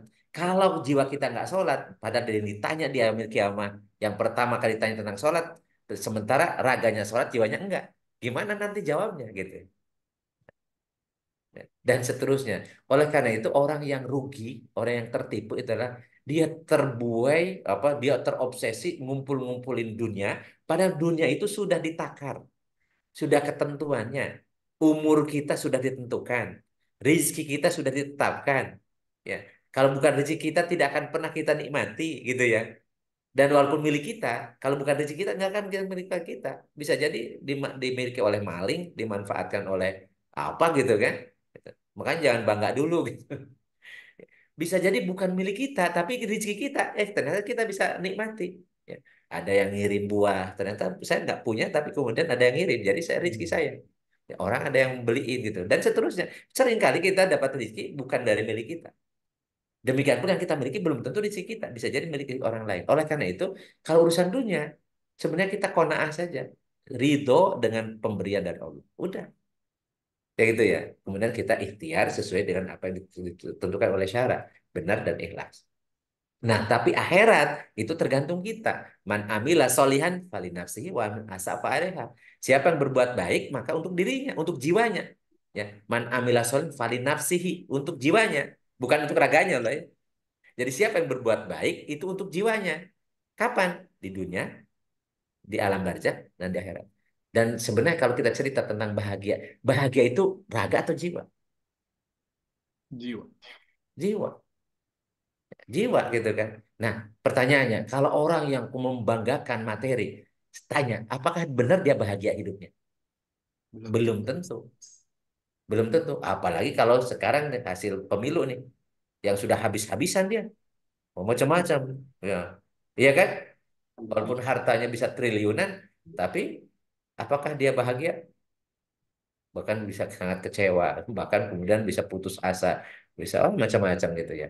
Oleh karena itu, beruntunglah orang yang bisa menyadari jiwanya. Dia paham jiwanya. Rasul mengatakan, man arrofa nafsahu arrofa robbahu. Siapa yang mengenal jiwanya, dia akan mengenal siapa Tuhannya. Dan orientasi hidupnya dia jelas. Jadi misi kita adalah membersihkan jiwa kita. Ya. Dengan cara apa? Dengan cara taat, ngikutin takwa. Gitu. Dan apa yang harus kita hindari? Fujur. Fujur itu adalah hawa nafsu, yaitu godaan setan. Jadi antara itu saja yang mau kita lakukan dan itu harus istiqomah sampai akhir hayat. Nggak boleh putus. Ya. Selama belum diputus oleh Allah, jangan pernah putus berbuat baik. Pertahankan apapun resikonya gitu, selama kita mampu gitu. Karena kunci kita bisa husnul khotimah adalah istiqomah dalam ketaatan. Istiqomah menjaga iman dan Islam kita. Walau bisawab. Ada suara Mas Kang Baik, Gugut. terima kasih. Ya, Kang Gugut mau tanya mungkin. Iya, sorry, Enggak, maaf mangga nih Kang. Kang. Assalamualaikum warahmatullahi wabarakatuh. Waalaikumsalam. Maaf, Waalaikumsalam. off kamera dulu nih Kang ya. Mangga, mangga. Nah, jadi gini Kang, yang tadi dijelasin sama Pak Ustadz tuh dan kejadian Kang Daniel juga, mungkin saya juga ngalamin seperti hal gitu Kang. Walaupun yang paling berat itu mungkin pada saat ini adalah apa? eh, Waktu prosesnya. Kan untuk kita sampai ke hasil itu kan ada proses yang Ya, harus kita lewati gitu kan. ya, Nah, proses itu yang kadang-kadang yang suka bikin kita tuh apa marah, emosi, terus kadang-kadang, nah kadang juga kan kalau misalnya kita nggak kuat kan kadang-kadang itu jadi sakit buat kita sendiri karena menghadapi proses itu, entah itu nanti ada kena serangan jantung kayak atau apalah ya hipertensi dan lain sebagainya. Itu yang hmm, mungkin paling berat yang pernah kita kita alami gitu kan. Tapi waktu masalah harta sih mungkin ya saya sih bukannya maksud gimana gimana, tapi harta itu sebetulnya kan itu bagian dari suatu kegiatan, suatu usaha gitu ya Kang. Yang hmm, usaha kita semakin kecil, ya hmm, semakin sedikit segitu juga. Walaupun kita sudah tahu itu takaran. Tapi kan memang ada dasarnya bahwa apa hasil harta itu mengikuti hasil karya kita. Pada dasarnya ya, karyanya dulu baru hasilnya gitu, bukan betul. hasil. Nah, itu yang sering terjadi kan sekarang Ya, yang saya lihat juga ini kan tadi yang masalah apa masalah godaan setan itu yang mengenai harta ini Kang. Jadi hmm, ya harta tahta jabatan itu kalau saya hmm, lihat tuh maaf Kang. Jadi manusia mungkin karena sudah lupa, jadi kok kayaknya sesembahannya itu udah berubah. Jadi sebetulnya sama aja dulu kan gitu. ya, Dulu yang disembah tuh patung, ya, sekarang tuh harta gitu-gitu kan ya, sama-sama berhala gitu loh Kang, ya, itu itunya ya, itu yang kalau soal itu. Tapi yang saya pengen ini kan tuh yang apa Kang, yang pengen berat berat banget itu yang pernah saya rasakan itu sulit pada saat proses tadi gitu loh ya, Kang, ya, itu proses ya, menjalani proses itu. Nah itu ya, yang berusaha tawakal, berusaha berdoa ini ya benar sih. Kalau misalnya ya saya ngalami juga Kang yang namanya ya, paling berat ujian itu pada saat kita di atas, bukan bukan ya, itu, dan seringkali gagalnya tuh di atas pada ya, saat kita lagi terpuruk. Kalau terpuruk tuh gampang banget gitu untuk ininya, tapi begitu sampai di hmm, atas lagi wah itu yang. Nah, proses-proses ini nih Kang yang gimana ya ya, Kang ya, kadang-kadang itu suka ya, bikin apa ya, secara fisik dan ini juga secara medis juga malah bisa terbawa jadinya gitu loh ya, Kang. Itu aja sih betul. pertanyaan itu Kang yang Ya, paling berat. Terima ya, kasih Kang. Ya, Assalamualaikum ya. warahmatullahi wabarakatuh. Waalaikumsalam. Jadi kenapa pas proses ya berat itu? Kenapa pas proses itu menundukkan hawa nafsu? Menundukkan istilah kita sekarang menundukkan ego kita. Atau misalnya bagaimana menurunkan standar keinginan kita. Seringkali itu yang susah. Kenapa? Karena kita harus berjuang menundukkan hawa nafsu kita. Dan hawa nafsu kita itu kalau diikuti nggak akan pernah puas. Jadi jadi standar untuk hawa nafsu itu selalu berubah, selalu berubah. Dan itu yang mengakibatkan orang tersiksa karena dia bikin standar mengikuti hak keinginan, mengikuti hawa nafsu. Nah, kayak ketika prosesnya itu, kemudian begitu itu berhadapan dengan hawa nafsu, itu yang berat. Karena eh, paling kenapa kalau misalnya sabar itu pahalanya besar? Karena sabar itu bagaimana menundukkan hawa nafsu dan menerima apapun yang telah Allah tetapkan. Itu sabar. Atau istiqomah dalam melaksanakan kebaikan apapun resikonya itu juga sabar ya. Jadi sabar itu ada dua, sabar istiqomah dalam melaksanakan kewajiban atau kebaikan, kemudian sabar ketika kemudian dia rela ridho menerima apapun yang Allah ujikan kepada dirinya, itu sabar, ada dua ya. Dan ini dua-duanya juga susah, berat, karena intinya eh, tidak sesuai dengan keinginan hawa nafsu gitu ya. Dan tidak sesuai dengan keinginan hawa nafsu itu yang paling berat dan itulah pahalanya yang paling besar. Ikhlas itu kan ngomongnya gampang. Ikhlas itu bahwa niatnya karena Allah semata. Tetapi itu kan tidak otomatis begitu lah kan, begitu ngomong ikhlas ikhlas ya. Tapi ternyata jebakannya banyak. Karena dalam diri kita ada hawa nafsu, kemudian pihak lain juga tadi dari golongan jin dan manusia juga memprovokasi supaya tidak ikhlas dan seterusnya. Makanya ikhlas, sabar, tawakal dan seterusnya itu adalah amalan jiwa yang tidak bisa instan, tapi harus melalui sebuah proses dan proses itu pasti berat, ya, pasti berat, ya. Makanya di dalam surat Al-Balad gitu ya. Jadi begitu beratnya dianggap sebagai apa, menundukkan nafsu itu seperti meniti apa, tebing yang terjal gitu. Jadi apa, bagaimana menundukkan hawa nafsu ya, agar terus ya bisa ngikutin apa yang telah Allah tetapkan. Ya. Jadi balik lagi, ujian itu adalah sebuah proses, dan proses itu bagaimana kita menundukkan hawa nafsu dengan apa yang diinginkan oleh Allah. Tawakal itu bukan ujung. Tawakal itu diajarkan oleh Rasulullah itu ketika kita akan melakukan pekerjaan, ketika kita melakukan pekerjaan, dan ketika kita selesai melakukan pekerjaan. Makanya doa tentang tawakal itu kan ketika kita keluar rumah. Bismillahirrahmanirrahim. Ya, Bismillah dan tawakal. Jadi kita sudah tawakal dulu. Tawakal itu apa sih? Mewakilkan semua yang terjadi pada kita itu pasti ditentukan oleh Allah. Jadi kita mewakilkan hidup kita kepada Allah. Jadi orang yang tawakal itu apapun yang terjadi itu jadi baik gitu. Orang tawakal itu. Dan tawakal itu tidak identik dengan malas. Ini yang sekeliru. Makanya saya pernah juga nyampaikan konsep tawakal itu kalau menurut Rasulullah itu seperti halnya burung kan.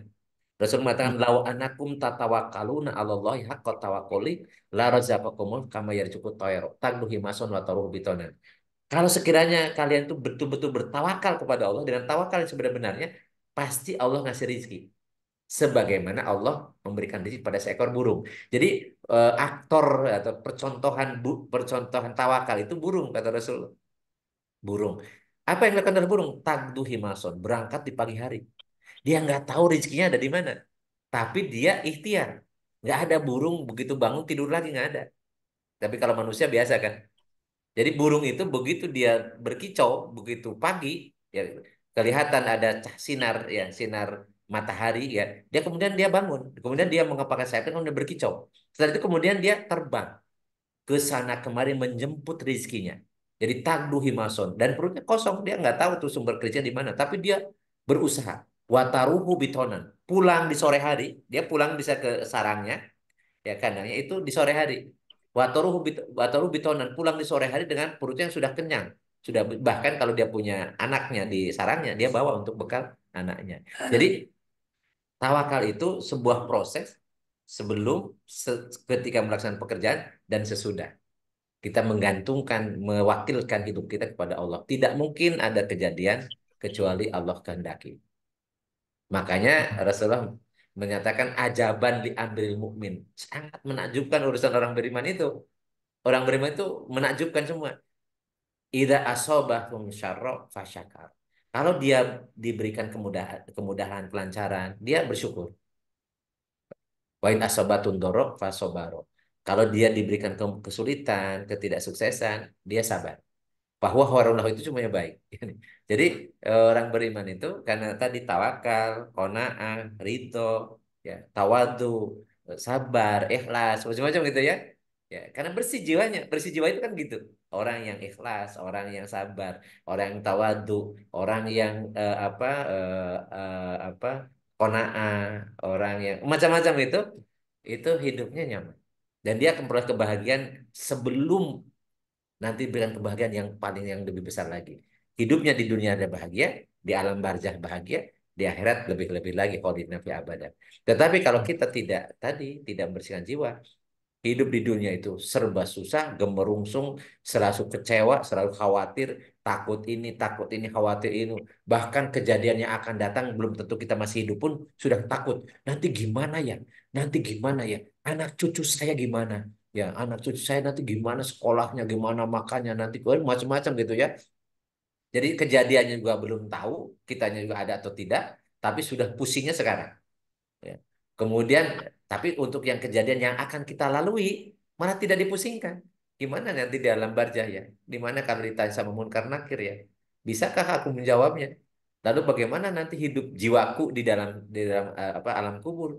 Apakah disertai dengan kenikmatan? Karena yang merasakan nikmat itu jiwa. Ya, jiwa di dunia pun ketika merasakan nikmat atau senang itu jiwa. Nah, nanti jiwanya masuk ke alam barzah. Apakah jiwa di alam barzah itu senang, tenang, nyaman, atau justru sebaliknya serba sulit, itu dapat siksa, disebutnya siksa kubur. Atau nanti kalau sudah di alam akhirat, apakah jiwaku akan mutmainah, akan tenang, akan nyaman, dalam kebahagiaan yang abadi atau tidak.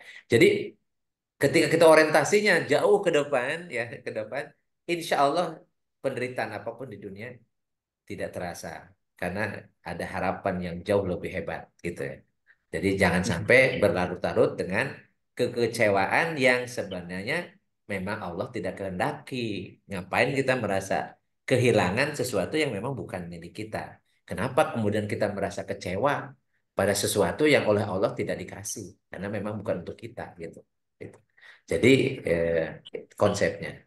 Ini semuanya ngomongnya gampang, tapi ingat ini harus dilalui dalam sebuah proses dan itu berat. Iya, ya sebenarnya benar Kang, kalau beratnya itu ke ya kerasa lah, tapi Iya, mudah-mudahan ini apa penjelasan tadi dari Kang Ustadz Sam itu mudah-mudahan itu juga jadi benteng buat kita semua lah ya, terutama buat amin, saya Kang, amin, insya Allah amin, dalam amin. menghadapi segala apa Iya. proses yang Tapi tidak bukan mudah berarti gitu ya. demotivasi ya, itu salah ya. Bukan Iya, berarti demotivasi, justru ini memotivasi yang ini karena orientasinya jauh tidak hanya sekedar dunia. Jadi kita motivasi itu terkuat makanya dakwah, memperbaiki umat, mengajak untuk berubah, untuk memperbaiki itu tidak stuck, tidak selesai ketika sudah pilpres atau pemilu pilek ya. Dan iya, iya, masih langsung sampai Allah yang menghentikan kebaikan atau usaha kita. Ya. Kalau Allah yang menghendaki menghentikan, ya sudah, ya iya. artinya sudah selesai gitu. Ya, ya, yang intinya sih gini Kang, memang bukan masalah dimotivasi, tapi yang saya ini kan kadang-kadang gini, justru insya Allah ini jadi motivasi. Kenapa? Iya, Karena pada saat proses ini kan tidak akan bisa berhenti gitu Kang. iya, Proses iya, ini kan akan terus berlangsung, apapun ceritanya bahwa kita nggak iya, bisa, tetap aja ini tetap akan berproses. iya, Nah, pada saat menghadapi proses inilah sebetulnya mungkin yang menjadi kita lebih kuat gitu loh dalam betul. menghadapi segala tantangan-tantangan Iya, ini gitu loh Kang. betul. Itu sih saya Betul. hatur nuhun Kang, Ya, intinya sampai, motivasinya sampai. mudah-mudahan insya Allah saya bisa jadi lebih kuat lah menghadapi segala Nah, suatu cobaan, baik pun nah, cobaan pada saat senang ya, maupun saat susah. ya, Jujur Kang, susah pada saat susah mau apa itu jauh lebih mudah dibanding pada saat kita lagi posisi senang. ya, senang atau di atas segalanya lah. Itu Iya, aduh Bu, jujur aja Kang itu mah ya karena segala ada, mau iya, ngomong itu gampang jadi seolah-olah lupa yang tadi. Jadi sesembahannya itu bukan kembali ke sang pemberi, tapi justru iya, kekuatannya berhala-berhala yang ada di sekitar kita ini gitu loh Kang. Itu jadi iya. itu yang jadi Jadi motivasi saya buat itu kanggo hatur nuhun kanggo pisan saya tadi. saya itu banyak belajar. Ini sekarang kan saya lagi proses belajar nih, belajar sabar, belajar ikhlas ya. Itu justru ketika saya harus mendampingi istri untuk cuci darah. Jadi saya ketemu sama orang-orang luar biasa. Ada yang sudah 8 tahun menemani istrinya.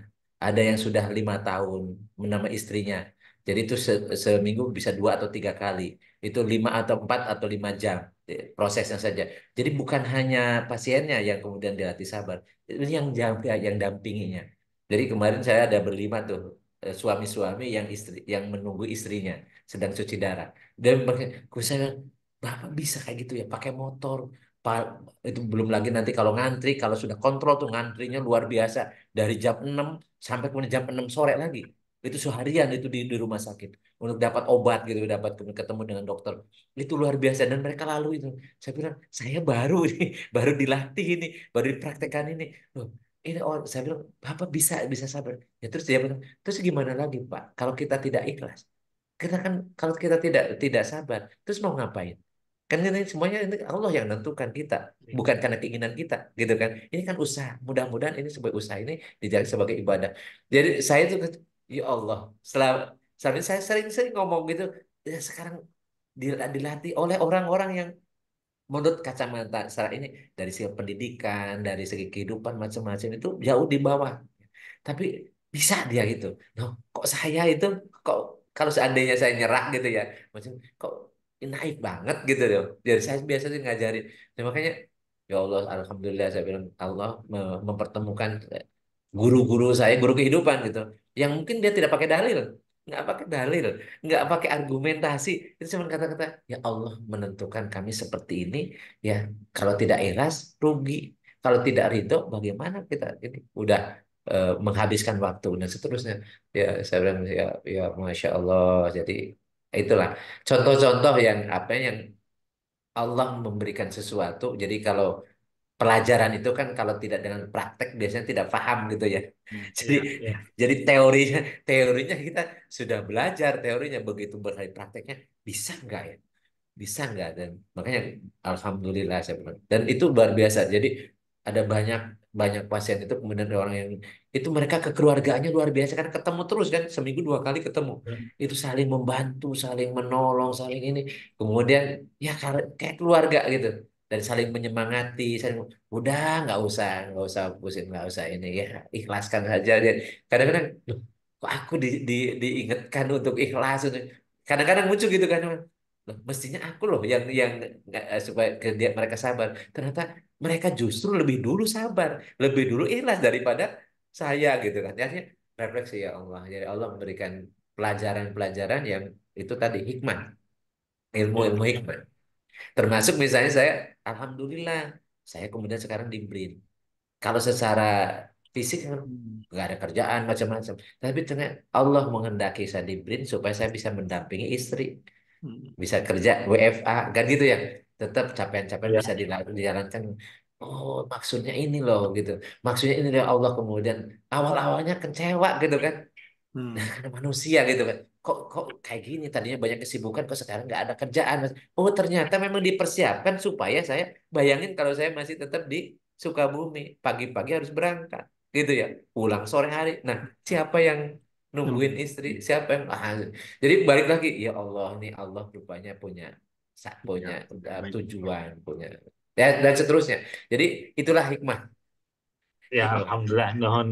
Nuhun sekali lagi, Kang. Assalamualaikum. sama-sama Ya, Baik. Assalamualaikum warahmatullahi wabarakatuh. Waalaikumsalam. Waalaikumsalam Terima warahmatullahi kasih Kang Ubud, Ustadz Sam, terima kasih pencerahannya. Sudah jam 21.47 Ustadz, ya jadi ya waktu tadi jua karena yang kita mulainya ya, mundur ya dan baik mengingatkan apa Ustadz apa sahabat kita Yuyun apa kan baru oh berpulang. iya Ah nanti ya bisa kita ada sama-sama. saudara kita yang mendahului ya ya kita juga akan ya karena likuli umatin ajalun faida aja ajalum la yastahiruna sa'atan wa la yastaqdimun. Jadi setiap jiwa itu ada ajal batas kehidupan dunia dan kalau ajal tiba tidak bisa dimajukan atau dimundurkan sesaat dan sakit itu bukan penyebab penyebab kematian penyebab kematian itu ajalnya sampai ada orang yang sakit tapi ajalnya belum tiba ya malah dia sehat lagi. Ada orang yang sehat bugar ya tapi ajalnya tiba ya kemudian meninggal. Dan itulah jadi semua yang sudah terjadi ya, pada di kita itu ya kalau ajal kita belum nyampe ya kita akan sehat. Maksudnya kita akan hidup ya. Dan ke saudara kita ini Mbak Yuyun ya, Yuyun Ningsih. Allah menetapkan jadi beliau diuji dengan sakit yang luar biasa dan usahanya yang luar biasa dan Hmm. kita menyaksikan selama hidupnya orangnya baik ya. Baik Kita Ustadz. jadi bagian dari apa kewajiban orang yang masih hidup mendoakan. Karena orang-orang di alam barzah itu menunggu doanya dari orang yang masih hidup. Kita doakan mudah-mudahan almarhumah Mbak Yuyun Ningsih, mudah-mudahan Allah ampuni dosanya, diterima amal ibadah. Amin. Ala hadiinnya wa kulinat salih ila hadratin Nabi Mustafa Sayyidina Muhammadin wa ala alihi wa ususun ila Yuyun Ningsih. Quran. Allahumma gfirlah warhamha wa afiha al-Fatihah. A'udzu billahi minasyaitonir rajim. Bismillahirrahmanirrahim. Alhamdulillahirabbil alamin arrahmanir rahim maliki yaumiddin. Iyyaka na'budu wa iyyaka nasta'in ihdinas siratal mustaqim siratal ladzina an'amta 'alaihim ghairil maghdubi 'alaihim waladdallin. Allahumma shalli wa sallim wa barik ala sayyidina wa habibina wa karimina wa dhuhrina wa lana Muhammad wa sallim radhiyallahu tabaraka wa ta'ala an kulli sahabati rasulillahi ajma'in amin ya rabbal alamin. Alhamdulillahirabbil alamin hamdan syakirin hamdan na'imin hamdan yuafina ma yukafi'u mazidah. Ya rabbana lakal hamdu kama yanbaghi li jalali wajhika wa 'azimi sultani. Khususan ina Allahumma gfir laha warhamha wa'afiha wa'fu anha wa akrim nuzulaha wa wasi' madkhalaha waghsilha bil ma'i wassalji wal barad wa naqiha minal khotoya kama yunaqqa sawwal abyadu minad danas wa abdilha daran khairan min dariha wa ahlan khairan min ahliha wa zawjan khairan min zawjiha Allahumma la tahrimna ajraha wa la taftina ba'daha waghfir lana wa laha Allahumma ighfir lana wa li ikhwanina alladziina sabaquna bil iman wa la taj'al fi qulubina illa lil ladzina amanu rabbana innaka ra'ufur rahim. Rabbana taqabbal minna innaka antas samiul alim wa tub alaina innaka antat tawwabur rahim. Rabbana atina fid dunya hasanah wa fil akhirati hasanah wa qina adzabannar. Wa sallallahu alaihi wasallam Muhammadin wa ala alihi wa sahbihi wa barik wasallim. Subhanakallahumma wa bihamdika asyhadu an la ilaha illa anta astaghfiruka wa atubu ilaik. Subhana rabbika rabbil izzati amma yasifun. Salamun alal mursalin walhamdulillahi rabbil alamin. Al-Fatihah. A'udzubillahi minasyaitonir rajim. Bismillahirrahmanirrahim. Alhamdulillahirabbil alamin arrahmanir rahim maliki yaumiddin. Iyyaka na'budu wa iyyaka nasta'in ihdinas siratal mustaqim. Siratal ladzina an'amta 'alaihim ghairil maghdubi 'alaihim. Baik, terima kasih. Ya. Semoga Mbak Yuyun diterima iman Islamnya Ustaz ya. Amin, amin ya rabbal alamin. Allah tempatkan tempat terbaik di surganya. Amin, amin ya rabbal alamin. Terima kasih Ustaz Sam untuk malam ini. Sama-sama apa? Ya, kebersamaannya dan berbaginya. Terima kasih. Insya Allah minggu semua. depan Ya. mudah-mudahan diberikan kesehatan. Amin. Amin, insya Allah. Ya, Semuanya. ya, baik. Assalamualaikum. Waalaikumsalam warahmatullahi wabarakatuh. Terima kasih Ustaz Sam. Terima kasih teman-teman semua. Sampai jumpa minggu depan. Insya Allah. Izin live. Assalamualaikum. Waalaikumsalam warahmatullahi wabarakatuh.